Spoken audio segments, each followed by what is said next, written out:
नमस्कार। Easy learning tree junior में आपका स्वागत है।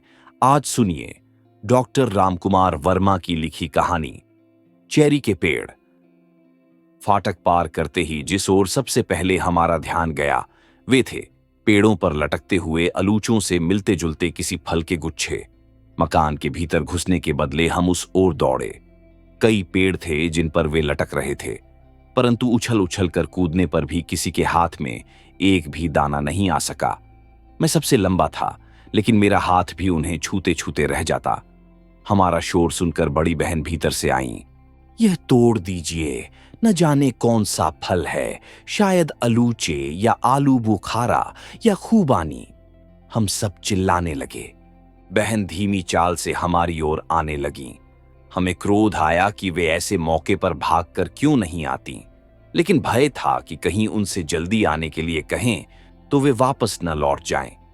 क्या हैं ये? उन्होंने ऊपर पेड़ की ओर देखते हुए कहा। शायद अलूचे ही हैं, तोड़ दीजिए जल्दी। कोई जंगली फल है शायद, वे बोली। नहीं नहीं, जंगली नहीं है, हम चिल्लाए। एक तोड़कर मुझे दीजिए। हमारी ओर बिना ध्यान दिए वे ऊपर लटकते गुच्छों को देख रही थीं। फिर एक दाना तोड़ा और उसे घुमा फिराकर देखती रहीं। पता नहीं क्या है, ऐसा फल तो कभी किसी पहाड़ पर देखा नहीं।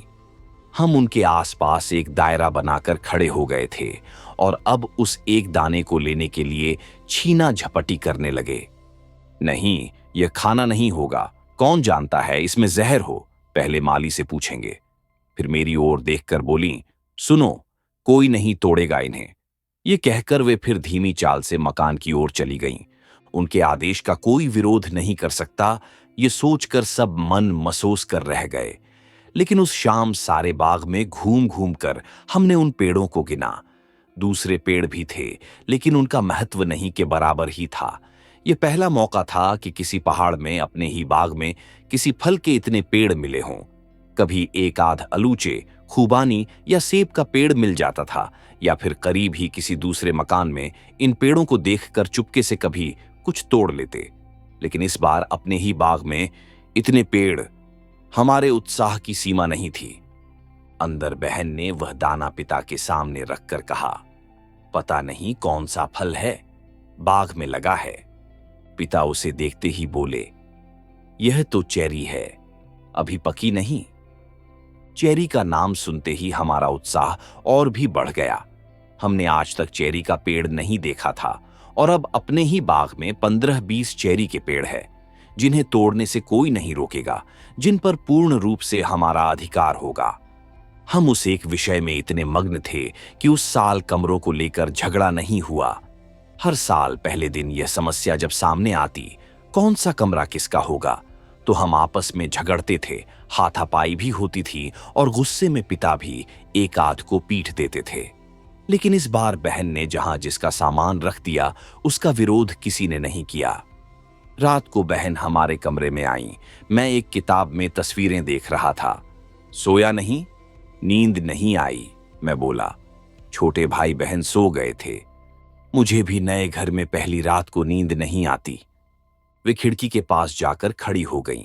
खिड़की बंद थी, लेकिन एक शीशा टूटा हुआ था जिसमें से वे बाहर झांकने लगीं। 2 महीने पूर्व जब से उनकी सगाई हुई, वे बहुत चुप चुप सी रहने लगी थीं। अगले जाड़ों में उनका विवाह हो जाएगा। उनके विवाह की कल्पना से ही हमारा उत्साह बढ़ जाता। लेकिन विवाह के बाद वे इस घर में नहीं रहेंगी, सोच दुख भी होता। यह देखो, उन्होंने धीमे स्वर में कहा। क्या है? इधर आओ। खिड़की के दूसरे शीशे से बाहर देखा, लेकिन अंधेरे में सामने वाले पहाड़ के अतिरिक्त और कुछ दिखाई नहीं दिया। उन्होंने धीरे से खिड़की की चिटखनी खोली और अपना सिर बाहर निकाल लिया। मैंने फिर आकाश की ओर दे। मुझे भी लगा जैसे तारे बहुत नीचे उतर आए हों। पहाड़ों पर तारे नजदीक दिखाई देते हैं, हम ऊंचाई पर आ जाते हैं ना, इसीलिए। नहीं, यह बात नहीं है। पिछले साल मसूरी में वे इतने पास कभी दिखाई नहीं दिए, नैनीताल में। मुझे इस विषय में अधिक दिलचस्पी नहीं थी। मैंने कहीं पढ़ा था कि यहां तारे बहुत पास दिखाई देते हैं, वे बोली। खुली खिड़की से ठंडी हवा भीतर आ रही थी। मैं अपनी चारपाई पर आ गया और लिहाफ से अपना शरीर ढक लिया। वे कुछ देर तक खिड़की पर झुकी रहीं, फिर अपने कमरे में चली गईं। मैं फिर तस्वीरें देखने लगा। अगले दिन प्रातः उठते ही हम चेरी के पेड़ों के पास पहुंच गए। कोई किसी पेड़ के पास जाकर दूसरों को आवाज लगाता, देखो ऊपर की डाल पर चेरी कितनी पीली हो गई है, किस पेड़ की चेरी सबसे बड़ी है, किसकी छोटी। इन सब की जांच पड़ताल हमने तुरंत कर डाली। एक पेड़ की कुछ टहनियां नीचे की ओर झुकी हुई थीं, लेकिन बहुत उछलने के बावजूद हाथ उन तक नहीं पहुंचा। फिर छोटा भाई घुटनों के बल बैठा और मैं उसकी पीठ पर चढ़कर चेरी तोड़ने लगा। केवल 4 दाने ही हाथ में आए। एक एक सबको दिया, लेकिन छोटी बहन के लिए नहीं बची। वह रोने लगी। मैंने उसे अपनी आधी चेरी देने का वायदा किया, लेकिन उसने इनकार कर दिया। वह बहन से शिकायत करेगी, यह धमकी देकर वह रोती रोती घर की ओर भागी। कुछ देर बाद बहन हमारे पास आई। ये कच्ची चेरी क्यों तोड़ी? इन्हें खाकर क्या बीमार पड़ना है? फिर मेरी ओर देखकर बोली, अगर किसी ने अब एक भी चेरी खाई तो उसे कड़ी सजा मिलेगी। कच्चा फल तोड़ने में पाप चढ़ता है। वे लौट गईं। अब बहन के मना कर देने पर किसी को फिर चेरी खाने का साहस नहीं होगा। यदि छिपकर ऐसा किया भी और बहन को पता चल गया तो उसका क्या परिणाम निकलेगा, इसकी कल्पना से ही डर लगने लगा। वे कभी किसी को पीटती नहीं थीं, अधिक क्रोध आने पर डांटती भी नहीं। उनकी सजा होती थी कसूरवार से बोलचाल बंद। यह सजा असहनीय बन जाती थी, मारपीट और डांट से भी अधिक, जिससे हम सब घबराते थे। खाते समय जब साथ बैठते तो हम इसी एक विषय पर बातें करते थे। अब तो गुलाबी होने लगी है, ऊपर की डालियों पर तो लाल हो गई है। अब 2 हफ्तों तक तैयार हो जाएंगी, फिर जी भरकर खाना। पिता कहते, बहन कहती, इनका बस चले तो ये कच्ची ही खा जाए। इस बार तो ये घर से बाहर ही नहीं निकलते। बस चेरी चेरी वार कोई बात ही नहीं। मां को बहन के विवाह की चिंता लगी हुई थी। जब घर का काम न रहता तो पिता के साथ वे इस विषय पर कितनी ही बातें किया करती थीं। पिता एक कॉपी में मां की बतलाई हुई लिस्टें लिखा करते थे। क्या सामान मंगवाना होगा, कितना गहना बनेगा, कितनी साड़ियां, बारात कहां ठहरेगी। इस चर्चा से बहन का चेहरा और भी गंभीर हो आता। हर चेरी के पेड़ के तने पर मैंने चाकू की नोक से सबके नाम लिख दिए थे। पेड़ पर जिसका नाम होगा वही उसकी चेरी तोड़ेगा और खाएगा। सब अपने अपने पेड़ों के नीचे खड़े होकर अपनी चेरी की प्रशंसा करते और दूसरे पेड़ों की निंदा। हर एक का दावा रहता कि उसके पेड़ों की चेरी बहुत तेजी से पक रही है। उस दिन एक व्यक्ति हमारे बाग में आया और चेरी के पेड़ों के चक्कर लगाने लगा। हर पेड़ के पास जाता और शाखाओं को इधर उधर हटाकर ऊपरी सिरे तक देखता। कभी एक पेड़ की चेरी तोड़कर खाता, कभी दूसरे पेड़ की। इतना बेधड़क होकर वह बाग में घूम रहा था जैसे यह उसी का घर हो। हम झुंड बनाकर उसकी ओर देखते रहे। उसके व्यवहार पर क्रोध आ रहा था, परंतु उससे कुछ भी कहने का साहस हम में से किसी में नहीं था। अपना काम खत्म करके उसकी नजर हमारी ओर गई और वह मुस्कुराने लगा, जिसमें हमें उसके ऊपर के 2 बड़े बड़े पीले से दांत दिखाई दिए। आप लोग इस बंगले में रहते हैं? हाँ, यह हमारा मकान है, मैंने साहस से कहा। पिता से मिलने की इच्छा प्रकट करने पर हम उसे पिता वाले कमरे में ले गए। हमें उसके चेहरे से घृणा हो रही थी और यह जानने का कौतूहल भी था कि वह कौन है। उसके जाने के बाद हम पिता के पास गए। यह ठेकेदार था जिसने चेरी के पेड़ मकान मालिक से खरीद लिए हैं। कल से उसका आदमी इन पेड़ों की रखवाली करेगा। पिता बोले। हम में से कोई उस ठेके की बात समझा, कोई समझ नहीं सका। हम तो समझ रहे थे कि ये हमारे पेड़ हैं, हमारे बाग के अंदर हैं, कोई दूसरा उन्हें कैसे खरीद सकता है। मैं बोला। पिता हंसने लगे। हमने मकान किराए पर लिया है, पेड़ों पर मकान मालिक का ही हक रहता है। अब हम चेरी नहीं तोड़ सकते हैं? चेरी ठेकेदार की है, हम कैसे तोड़ सकते हैं? उस रात को हम में से किसी ने भी चेरी के विषय में एक भी शब्द नहीं कहा। किसी ने भूले से कुछ कहा तो सबको चुप देखकर उसे अपनी गलती का तुरंत एहसास हो गया। मुझे बहुत देर तक नींद नहीं आई। खिड़की से बाहर बाग की ओर देखा। चेरी के छोटे छोटे पेड़ भार से झुके हुए सोए जान पड़े। जिन पर कल हम अपना अधिकार समझते थे, वे अब अपने नहीं जान पड़े। मैं बहन से इस विषय में और भी कई बातें पूछना चाहता था, परंतु वे उस रात हमारे कमरे में नहीं आ रही। अगले दिन सुबह ठेकेदार के साथ एक बूढ़ा भी आया। वे अपने साथ रस्सियों के ढेर, टूटे हुए पुराने कनस्तर और बांस की चटाइयां लाए। बाग के दूसरे सिरे पर चटाइयों से उन दोनों ने एक झोंपड़ी के भीतर एक दरी बिछाई। एक कोने में बूढ़े ने हुक्का रख दिया। हम थोड़ी दूर से सब कुछ देखते रहे। दो चटाइयों को मिलाकर झोंपड़ी जितनी जल्दी तैयार हो गई, उससे हमें बहुत आश्चर्य हुआ। वे दोनों कभी कभी हमारी ओर देखकर मुस्कराने लगते, लेकिन हमने उनका कोई जवाब नहीं दिया। छोटे भाई ने कहा कि हमारे शत्रु हैं और हमारी ही जमीन पर अपने खेमे गाड़ रहे हैं। कनस्तरों में छोटे छोटे पत्थर भरे गए और रस्सियों की सहायता से उन्हें कुछ पेड़ों पर बांध दिया गया। उन रस्सियों के सिरे झोंपड़ी के पास एक खूंटे में बांध दिए गए। बूढ़ा रस्सी के सिरे को झटके के साथ हिलाता तो कनस्तर में पड़े पत्थर बजने लगते और एक कर्कश सी आवाज सारे बाग में गूंज उठती। हमारा कौतूहल बढ़ता जा रहा था। कुछ देर बाद सारा प्रबंध करके ठेकेदार चला गया। रह गया वह बूढ़ा जो झोंपड़ी के पास एक पत्थर पर बैठा हुक्का गुड़गुड़ाने लगा। ठेकेदार की अपेक्षा उस बूढ़े के चेहरे पर हमें मैत्री भाव दिखाई दिया। हम धीरे धीरे उसके पास पहुंच गए। उसने बड़े प्यार से हमें अपने पास बिठाया। हमारे पूछने पर उसने बतलाया कि ये कनस्तर परिंदों को भगाने के लिए बांधे गए हैं।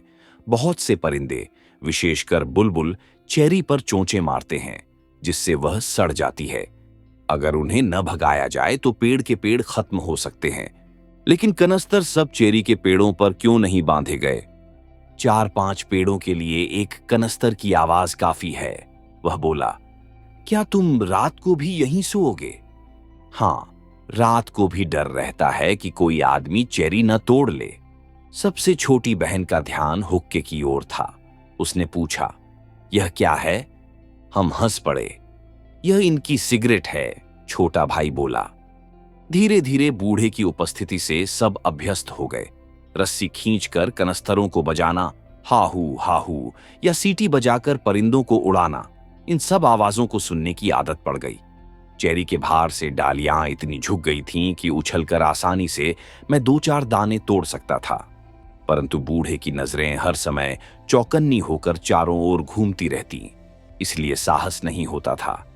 माँ दूसरे तीसरे दिन बूढ़े को चाय का गिलास भिजवा देती। वह भी कभी कभी कुछ पकी हुई चेरी तोड़कर हमें दे देता।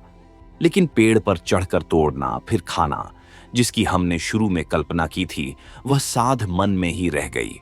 जब कभी कोई चिड़िया रेत पर चेरी खा रही होती और बूढ़े को पता न चलता तो हमें बहुत प्रसन्नता होती। हमारा वश चलता तो सारे पेड़ परिंदों का खिला देते। लेकिन चिड़ियाओं चुपचाप चेरी नहीं खाती।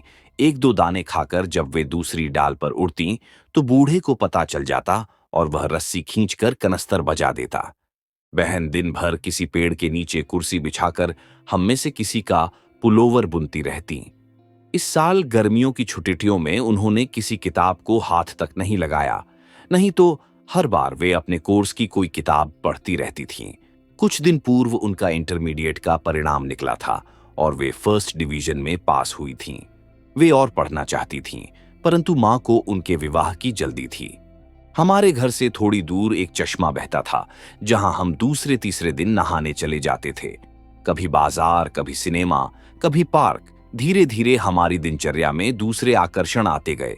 ये शायद पहला अवसर था कि बड़ी बहन ने किसी में भाग नहीं लिया। पहाड़ों में वे हमारे बहुत करीब आ जाती थीं। रात को खाने के बाद चारपाइयों में दुबके हम उनसे कहानियां सुना करते थे। शाम को सबको अपने साथ घुमाने ले जाती थीं और पिकनिकों की तो कोई गिनती ही नहीं होती थी। इस बार वे बहुत कम घर से निकलीं और जब बाहर जाती भी तो अकेली ही जातीं। मां की किसी बात का असर उन पर नहीं हुआ।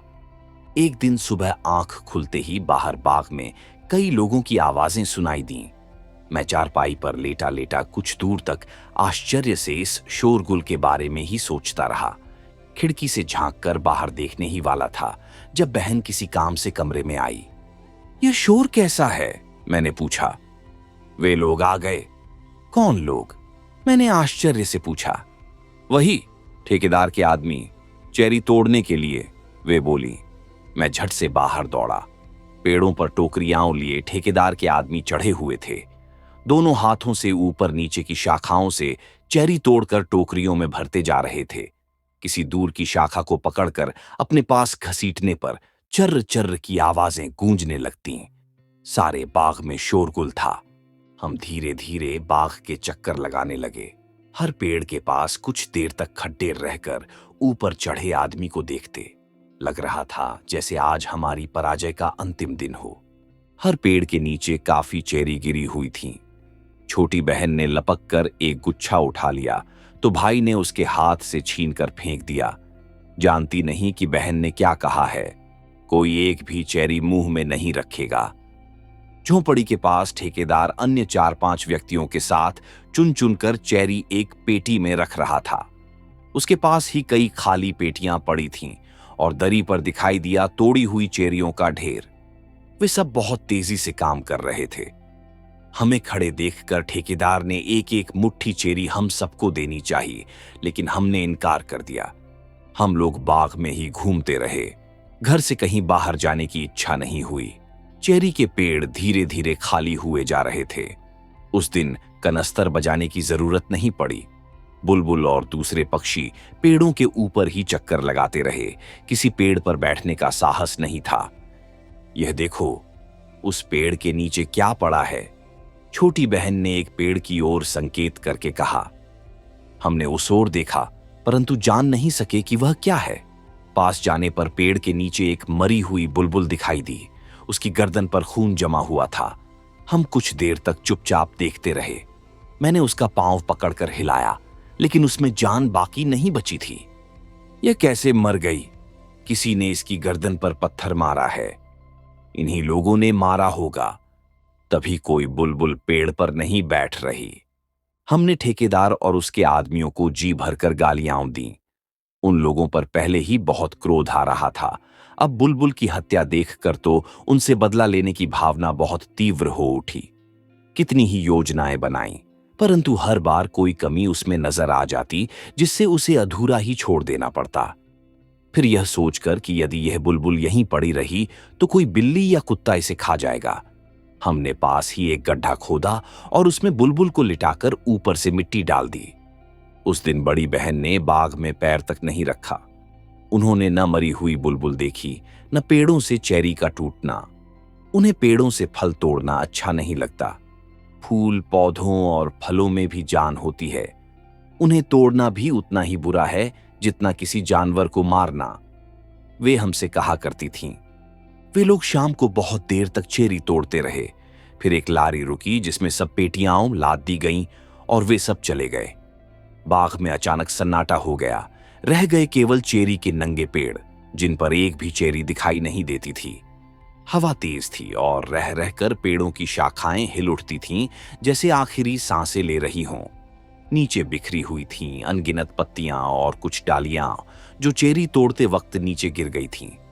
शाम हमें बहुत सूनी सूनी सी लगी और पेड़ों से डर सा लगने लगा। खाते वक्त हम दिन भर की घटनाओं की चर्चा करते रहे। मरी हुई बुलबुल का किस्सा भी सुनाया, लेकिन बड़ी बहन ने जरा भी दिलचस्पी नहीं ली। उनके मुंह से एक भी शब्द नहीं निकला। लगा जैसे वे हमारी बातें न सुन रही हों। खाना भी उन्होंने बहुत कम खाया। रात को देर तक नींद नहीं आई, न कोई किताब पढ़ने में ही मन लगा। छोटे भाई बहन दिन भर की थकान से चारपाई पर लेटते ही सो गए। थकान से मेरा शरीर भी टूट रहा था, लेकिन बहुत कोशिश करने पर भी नींद नहीं आ सकी। कुछ देर बाद मैं खिड़की के पास जाकर खड़ा हो गया। अचानक आकाश में बहुत से तारे एक साथ चमक उठे। तारे यहां सचमुच बहुत करीब दिखाई देते हैं। क्यों? केवल 6000 फुट ही तो ऊंचा यह स्थान है और तारे तो मीलों दूर हैं। फिर इतने पास कैसे दिखाई देते हैं, मैं सोचने लगा। तभी बाग में पेड़ों के नीचे किसी की परछाई दिखाई दी। मुझे डर सा लगा, लेकिन कुछ देर बाद पता लगा कि वे बहन हैं। वे अभी तक सोई नहीं। मैं भी दबे पांव बाहर आया। वे चेरी के पेड़ों के नीचे टहल रही थीं। उनका आंचल नीचे तक झूल रहा था। अभी तक सोए नहीं? बिना मेरी ओर देखे उन्होंने पूछा। उनकी आवाज सुनकर मैं चौंक पड़ा। मेरा अनुमान था कि उन्हें मेरे बाहर आने का पता नहीं चला। मैंने धीमे स्वर में कहा, नहीं, अभी नींद नहीं आई। उनके पैरों के नीचे पत्ते दबते तो सर्र सर्र जैसी आवाज रात के सन्नाटे में गूंज जाती। हवा और तेज हो गई थी। आज बहुत अंधेरा है, मैं बोला। आजकल अंधेरी रातें हैं। कभी कभी अपनी नजर ऊपर उठाकर वे किसी पेड़ को देखती जिसकी शाखाओं के बीच से आकाश में चमकते तारे दिखाई देते। आज तारे बहुत करीब दिखाई दे रहे हैं, मैंने कहा। उन्होंने कोई उत्तर नहीं दिया। आप सुन रहे थे डॉक्टर राम कुमार वर्मा की लिखी कहानी चेरी के पेड़।